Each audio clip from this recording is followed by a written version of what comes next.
بسم اللہ الرحمن الرحیم۔ السلام علیکم ورحمۃ اللہ وبرکاتہ۔ آج کی ویڈیو میں ہم آپ کو رسول اللہ صلی اللہ علیہ وآلہ وسلم کی چند اہم احادیث کے بارے میں بتائیں گے، جن میں اسلام کی بنیادی تعلیمات اور روزمرہ کی زندگی کے اہم اصول بیان کیے گئے ہیں۔ یہ احادیث ہمارے ایمان کو مضبوط کرنے اور ہمیں صحیح راستے پر چلنے کی ہدایت دیتی ہے۔ رسول اللہ صلی اللہ علیہ وآلہ وسلم نے ایک شخص کو اپنا ایک خط دے کر بھیجا اور اسے یہ حکم دیا کہ اسے حاکم بحرین کے پاس لے جائے۔ بحرین کے حاکم نے وہ خط کسریٰ شاہ ایران کے پاس بھیج دیا۔ جس وقت اس نے وہ خط پڑھا تو چاک کر ڈالا۔ راوی کہتے ہیں، اور میرا خیال ہے کہ ابن مسیب نے اس کے بعد مجھ سے کہا کہ اس واقعہ کو سن کر رسول اللہ صلی اللہ علیہ وآلہ وسلم نے اہل ایران کے لیے بد دعا کی کہ وہ بھی چاک شدہ خط کی طرح ٹکڑے ٹکڑے ہو جائیں۔ اس حدیث سے ہمیں یہ سبق ملتا ہے کہ اللہ کے رسول صلی اللہ علیہ وآلہ وسلم کی طرف سے بھیجا گیا پیغام نہایت اہمیت کا حامل ہے، اور اسے رد کرنے والے یا اس کی بے حرمتی کرنے والوں کے لیے سخت وعید ہے۔ یہ واقعہ ہمیں یاد دلاتا ہے کہ اللہ کے پیغام کو سنجیدگی سے لینا چاہیے۔ رسول اللہ صلی اللہ علیہ وآلہ وسلم نے کسی بادشاہ کے نام دعوت اسلام دینے کے لیے ایک خط لکھا یا لکھنے کا ارادہ کیا تو آپ صلی اللہ علیہ وآلہ وسلم سے کہا گیا کہ وہ بغیر مہر کے خط نہیں پڑھتے۔ تب آپ صلی اللہ علیہ وآلہ وسلم نے چاندی کی انگوٹھی بنوائی جس میں محمد رسول اللہ صلی اللہ علیہ وآلہ وسلم کندہ تھا۔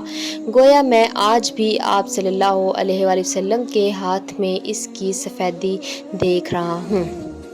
اس حدیث سے ہمیں یہ معلوم ہوتا ہے کہ اسلامی تعلیمات کو پھیلانے کے لیے نبی کریم صلی اللہ علیہ وآلہ وسلم نے ہر ممکن ذرائع استعمال کیے اور ان میں حکمت اور تدبیر کا خاص خیال رکھا۔ یہ حدیث ہمیں سکھاتی ہے کہ ہمیں بھی اسلامی دعوت کے لیے بہترین طریقے اپنانے چاہئیں۔ ایک مرتبہ رسول اللہ صلی اللہ علیہ وآلہ وسلم مسجد میں تشریف فرما تھے اور لوگ آپ صلی اللہ علیہ وآلہ وسلم کے ارد گرد بیٹھے ہوئے تھے کہ 3 آدمی وہاں آئے۔ ان میں سے 2 رسول اللہ صلی اللہ علیہ وآلہ وسلم کے سامنے پہنچ گئے اور ایک واپس چلا گیا۔ راوی کہتے ہیں کہ پھر وہ دونوں رسول اللہ صلی اللہ علیہ وآلہ وسلم کے سامنے کھڑے ہو گئے۔ اس کے بعد ان میں سے ایک نے جب مجلس میں ایک جگہ کچھ گنجائش دیکھی تو وہاں بیٹھ گیا، اور دوسرا اہل مسجد کے پیچھے بیٹھ گیا، اور تیسرا واپس چلا گیا۔ تو جب رسول اللہ صلی اللہ علیہ وآلہ وسلم اپنی گفتگو سے فارغ ہوئے تو صحابہ رضی اللہ عنہم سے فرمایا کہ کیا میں تمہیں 3 آدمیوں کے بارے میں نہ بتلاؤں؟ ان میں سے ایک نے اللہ سے پناہ چاہی تو اللہ نے اسے پناہ دی، اور دوسرے کو شرم آئی تو اللہ بھی اسے شرمایا کہ اسے بھی بخش دیا، اور تیسرے شخص نے منہ موڑا تو اللہ نے بھی اس سے منہ موڑ لیا۔ یہ حدیث ہمیں مجلس میں ادب اور اللہ کے قریب رہنے کی اہمیت سکھاتی ہے۔ جو شخص اللہ سے پناہ مانگتا ہے اللہ اسے پناہ دیتا ہے، اور جو اللہ سے شرم کرتا ہے اللہ بھی اس سے محبت کرتا ہے۔ یہ واقعہ ہمیں یاد دلاتا ہے کہ ہمیں اللہ کے قریب رہنا چاہیے اور اس کے احکام کی پیروی کرنی چاہیے۔ یہ تھیں آج کی احادیث جن سے ہمیں رسول اللہ صلی اللہ علیہ وآلہ وسلم کی تعلیمات کا ایک اہم پہلو سمجھنے کا موقع ملا۔ ہمیں ان احادیث سے سبق سیکھ کر اپنی زندگیوں کو بہتر بنانا چاہیے اور اسلامی تعلیمات پر عمل کرتے ہوئے اپنی دنیا اور آخرت کو سنوارنا چاہیے۔